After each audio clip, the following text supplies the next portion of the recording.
I'm Meenakshi Shedde, and it's a great privilege for me to introduce two very special ladies to you.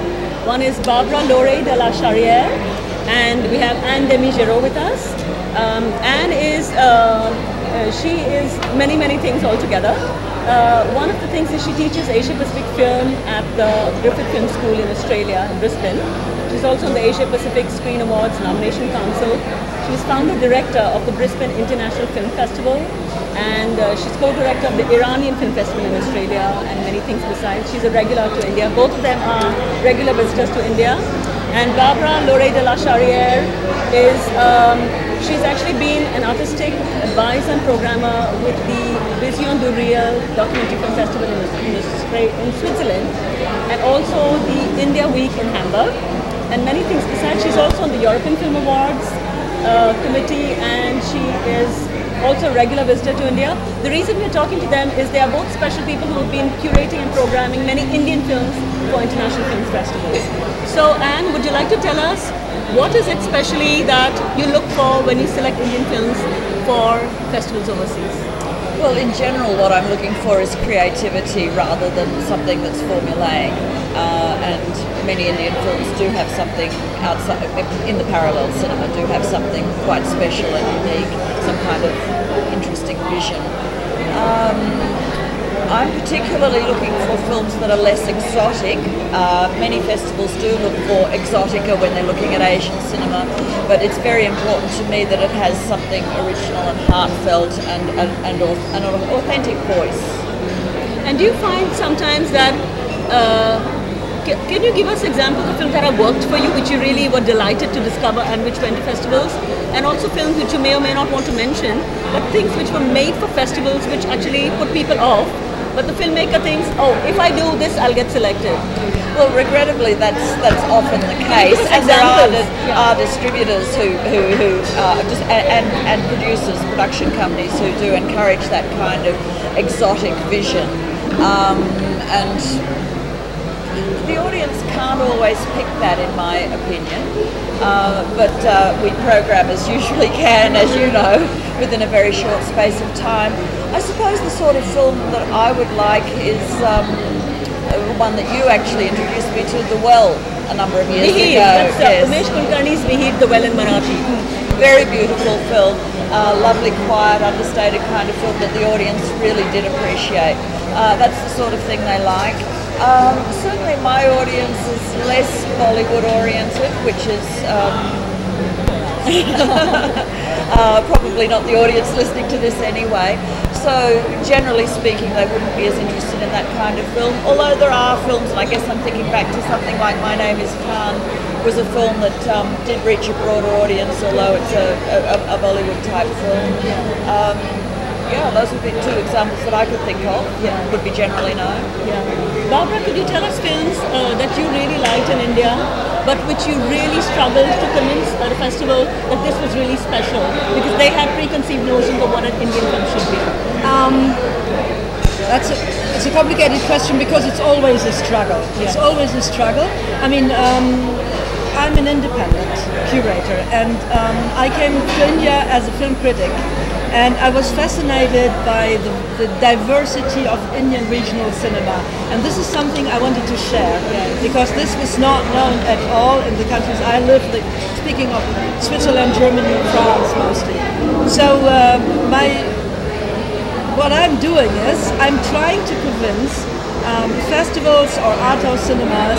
I'm telling them, I'm saying, listen, there's something to discover. Would you like to see that? Yeah. So, and then it's a long struggle to give them some links and to explain to them why that could be interesting. Meaning that these theaters or the festivals, they also have their own agenda. They have to fill their thing. They know that they will not fill the theaters with this kind of films. But I found over the years a couple of partners for this kind of thing who are ready to go and do that. Like in October we did for the first time a Bangladesh retrospective in Nuremberg in the film house, and I mean everybody. You mean Nuremberg in Germany? Nuremberg in Germany, yeah. everybody knew that Bangladesh, nobody hardly ever would know, of this audience where that is. But we tried that, and we had not many people, but they came for all the sessions, and they were stunned, So, and the director, she said, we'll do it again, so we will continue. So this is the kind of thing I would like to do. Yeah. Or, it always needs a lot of persuasion. Sure.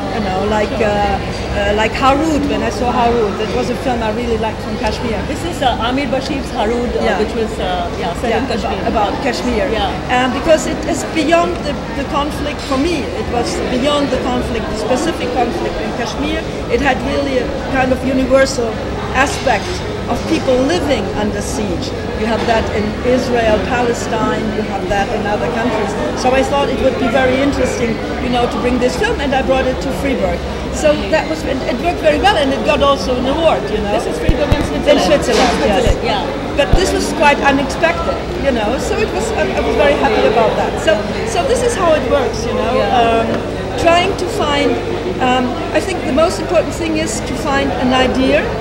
I less advise in a single film. I try to put some package and try to convince them that this is really something they should discover under this I think you're right in the sense that they're often only very small audiences, but they sometimes virtually every member of the audience will thank you. I did a Malayali retrospective once, and very small audiences, but so appreciative, and that's really. And then you build your public after a while. You build your public, and you become the person who always has this kind of weird, strange proposals. Because I know there are the big festivals like Cannes, Berlin, and they know what they want to grab, and this is not what I'm looking for. It is I don't want to compete with that, because they have their own agenda, they have their own thing. I'm on another way, and what I'm looking for is really authenticity. Sure. I'm not looking so much for co-productions. German, French, Indian co-productions, and this is what I really want something which is a known language, and not only the new ones, but also to like Girish Kasavrali. We brought him to Hamburg, and it was the first, comprehensive work show of his films. Great. So that is what is Girish exciting. is managing to more or less have producers from here. This is a very precious, important point that she brought up, which I meant to ask anyway. Absolutely. Because independent voices here really struggle to find Indian producers. So they say, okay, nobody understands us. Okay, they got French money, German money, the usual circuit. And it's so rare that if it really succeeds, or at home, if it succeeds in the West, it doesn't succeed at home. So do you find it an ironic danger when Indian filmmakers, for example, get international money? Do you find them becoming less authentic and somehow losing what they really want to say? Do you find that? Well, certainly if you think back to Indian films, say 20 years ago, there have been huge changes, and I feel that they have been adapted very much for Western audiences. They're shorter, they're far more accessible. Formatted. And the pacing is different. And it's normal, but because a producer, he is not a benefactor. A producer wants to make money out of it. So he will interfere in the process of making, because he wants to get a product which he will afterward be able to market. Sure. I just wanted to hear out, because I think what you're talking is an individual producer, but I think we're filming. The reason I wanted to ask you is when you have funders, and they're not individual producers, so they're okay with, like, for India, the system of funding is, of course, almost entirely private, except for like an FDC. Whereas people, from what I understand, people like Say and Sadie, they don't ask you how much money did you make, and it's not such a brutal question. So can you tell us a little more about how this international co-production funding is influencing the kind of stories we tell, or how we are telling them? Can you give us a clearer... Well, the pacing would be the first thing, I think. So are we getting tighter paced, or...? Yes, but I'm not sure whether it isn't tighter in the sense of better to me. The kind of leisurely slow cinema is disappearing, I think. Very interesting. And that to me is editing. And that's very disappointing. And I think that's everywhere the case. I was talking with Mary Stephen, Eric Romer's former editor, and she was talking about how Chinese filmmakers will tell her they want Venice-type pacing. Venice type pacing. Please explain. Well, she was wondering herself. And I mean, that is just, what is Berlin type pacing? Please tell me. Exactly, and I mean, this is Berlin type this is pacing. really stressing. Yeah. I find this very distressing. Yeah. I mean, I've had the same thing in Iran. I've done a seminar, and they ask me what I'm looking for in a film, and I'll say the same thing I said here: something creative, original, something that's a bit different. And they really want a formula. They want you to pin it down. And this is everywhere. Filmmakers are wanting to be at these big festivals. Yes. And do you find us becoming less authentic because of this? No, I think there are different. I mean, it's a delicate question. You know, I mean, I totally understand. This younger generation. I mean, take younger generations. They are globally. They have global network. You know, as soon as they get out, they know how to get around. They want to go into festivals, and I'm not going to blame them for that. You know, I mean, it's normal. You want to make a film, you want to get it out, you want to be seen outside. But I think there's something weird about Indian films, like Indian films that are shown abroad in foreign festivals and that are never shown in India. I mean, this is for me, you know, the festival. This is the festival film for the audience elsewhere. Then it becomes weird. That young filmmakers get also, I mean, you have them flown into Goa now, you know. When I look back 10 years ago, you know, there was nobody. Now Cannes and Cannes, you know, Cannes is the heaven, you know. Everybody wants to go to Cannes. So when Cannes comes, everybody, you know, is kissing your feet and want to make films for Cannes. So there's something which filmmakers should know that it might work for a while. You know, like we had the Chinese new wave, we had the new wave, now it comes the Indian new wave, and then after a while, you know, this production things, it's over. We will go to the next one, and the next one, I'm telling you, that will be Burma and all the other new, and then India will be out. So if they don't look for something which is their own expression, their own stories they want to tell and to strap, and not a story they think people would be interested in, you know. I mean, if you take Truffaut or you take the Grand Masters, they make the films that come from their guts. They want to make a film. This is what they want to tell, and this is, you know, that's what it is about. The film, the authenticity is whether they afterwards use maybe sort of formula and so on.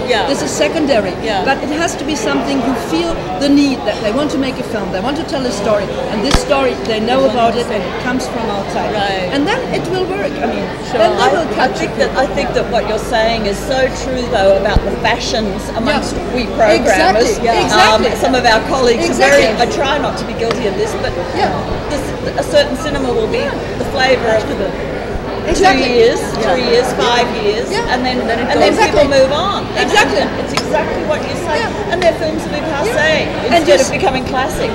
It's always for me, you know, all these European film festivals now, they all have co-production, market picture session, co-production or whatever. And then they have, for me it was like crickets, you know, the crickets coming in. The airplanes, the insects, you know, the crickets, and they eat the young, you know, they come in and they tick, they have the new talents, and then they go on, you know, afterwards they go on, they have eaten them, they go on, and this is what they have to understand. What is the impact of all this army of crickets coming? What is the impact for Indian filmmakers, for example? What happens? I mean, you have to understand that these producers, they get money for their films. That is their business, you know. And if they can find a new market, then it's interesting for them. You know, you have very few producers. A real producer would work long term with a filmmaker. He would take risks. He would go and he would listen to him and he would help him. Most of the time, this is not the case. You know, but Barbara, how would I find them? If I were making a film, how would I find this producer? That's a big problem. You know, you have to find a trustful person. You know, I guess it's about searching really hard, but actually making a connection that you feel is a real relationship and understing, and making sure that that producer is looking to take care of you as well. He's also ready to take chances. It's a gut feeling. Because I think it's really. It's, I mean, it isn't only the producers; it's then the sales agents, and then of course the ones who are doing both, and then of course. The funding agencies, the European funding agencies that change I mean, I've heard so many filmmakers complain about that. I wanted to We ask all you, have. especially because both of you are not Indian and not living here, I wanted to ask you if, in fact, the point that you raised about making a certain kind of filmmaking is actually moving backwards in the cycle in the sense of that script writing labs are conducted by Western agencies. So it's not only the funding part, but at the very beginning, Absolutely. You're saying, oh, but this is not what we want, or X festival or Y festival, we want a certain kind. So the Pushing them into exotic the or whatever formula right comes back at at the the beginning scripting stage, and not, yes. Yeah, so that's is a that serious actually problem. pushing us and making us tell stories that we don't exactly want to tell, but we're happy to modify because my film gets made? I don't think it's only the stories. I mean, I think that you can. I feel that I can often pick if a filmmaker has been trained in a European or an American place. Screen lab or university. It's just different somehow. Well, that's it really just interesting. lacks that kind. I mean, I wouldn't like to be put to the blind test, but you do feel that. It just has that so difference. other films, and those are often the films that are more successful in the art house circuit. The thing is, we have this expression in German, andere Sehgewohnheiten, which means if you want to see, the audience generally wants to see what they know, and it has to correspond to the format they are used to. And the format nowadays is a very clear format. It's a fast cut, it's like television. It's either television or it's American fast-paced things, So I think it needs kind of, not education is a stupid word, but I think the thing is we have to create also in the audience the curiosity to discover something else, to develop another Sehgewohnheit, another way to look at things. What is the literal meaning of that phrase?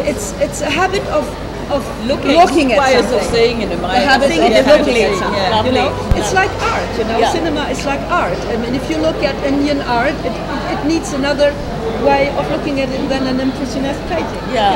So on the other hand, if I might just jump in, so there was this interesting debate which happened when Port came out, and very funnily, a lot of the people who watch a lot of film, right, international cinema, in India, especially in Bombay, kind of accused it of pandering to film festivals because it is glamorous, slow takes, very documentary.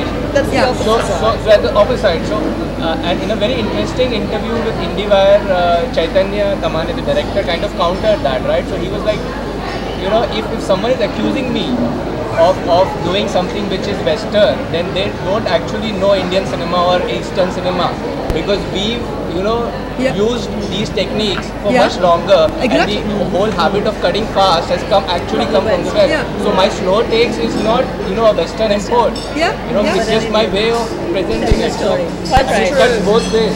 On the other hand, there are a number of filmmakers who've deliberately taken up slow cinema and don't really know how to handle it. Like anything, a skill. I mean, you can't just then it's a question of talent. Yes. I mean, you need talent. I mean, this is the thing. And you don't have 150 like in India or in France. You don't have 150 every year. 150 new filmmakers who are talented. That's true. You have maybe 5 or 10. I mean, let's face you're it. lucky. Let's face it. It will always be the case. I want to ask you, particularly because you also are co-director of an Iranian film festival, and they're like still the fashion after all these years somehow, at least in India. I don't know, maybe the big wave has gone, but people still know what to expect when they look. There's always a standard, it must be good, an assumption generically that it must be good. Because you especially have experience in curating Iranian cinema as well as Indian, are there very obvious differences between us, some markers? between Iran and India. I'm asking because we're both part of Asia. We're all part of Asia. Well, I think the short story paradigm is really very Iranian. And I would slightly disagree with you in a sense that I think Iran has come in and out a number of times in that period. It has stayed overall in, but it's had its dips and rise. But Iranian cinema, I think, is changing. Well, really, I think Asghar Farhadi introduced a new kind of cinema there in the sense that it was had a narrative structure that was very, well, he comes from a theatre background, and that whole theatrical kind of background brought in a new way that many filmmakers then took up as the model, gave up following Panahi and Kiarostami. He became the new way that was actually interestingly successful both in Iran and with tolerated by the government, successful with the audience and successful internationally. So that has changed it, I think, significantly, although we still see some of these, what I would consider now, slightly old-fashioned films. But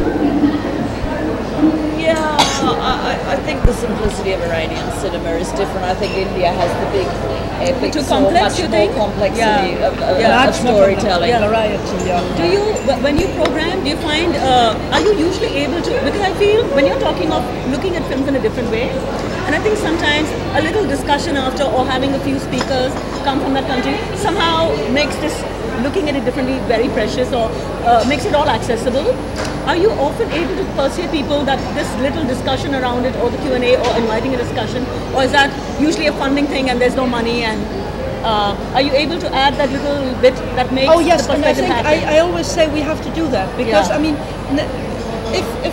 if not only to position, I mean, you were in Hamburg, you know, I mean, who knows where Assam is? I mean, you have to. They had I just step in because she's talking about a northeast Northeast films that they focus. had at the India Week, where we both program films. And So- they had Tonga Marina there. Yeah, and you have to position on the map, you know, already where it is. You know, and sometimes it needs some explanation. Not too much. I mean, because the film talks for itself. Sure. How Pabam's film? you know, Pabam's film. I mean, speaks to.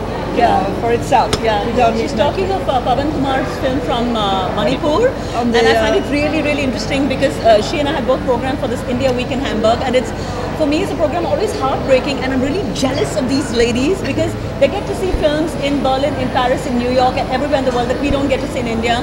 And this is why, of course, festivals are so precious to open up possibilities that can also extend to India. But I would like really to add, it's not only about the young filmmakers. I think what is important is that we also try to, as programmers, try to introduce what we call the old masters. I mean, really, the great masters. You know, that's what the Indian Week does. It always does two sides. You know, we have one classic pioneer of Indian cinema, you know, and the classics, and then you know a discovery program of recent films. And it's, I think this is so important. It's not only about the young cinema; it's also there is something missing, you know. Especially when I've had both Odur and Girish in Brisbane. I mean, I was so excited that the audience really embraced them. I mean, both of them had full houses, and that's really exciting. I mean, you might. One should expect it, but you can't. But let's face it, we had in Hamburg, we had Anurag Kashyap, and the house was full. We didn't have one single seat, you know, and the press was there. They came even from Frankfurt, you know. And next year we had Girish Pillarali, and it was more difficult, you know. It was more difficult because it was not. He didn't have the hype behind him. It didn't have the hype, you know. It didn't have the hype. But once people saw the films, you know, they were absolutely captive. So lovely. But it's difficult to find the venues. I mean, so that's why I praise the venues that are still absolutely to do that. That's great. Thank you very, very much, Anne. Thank you, Barbara. Thank you very much for joining us. Really appreciate it. Thank you, Meenakshi. Thank you.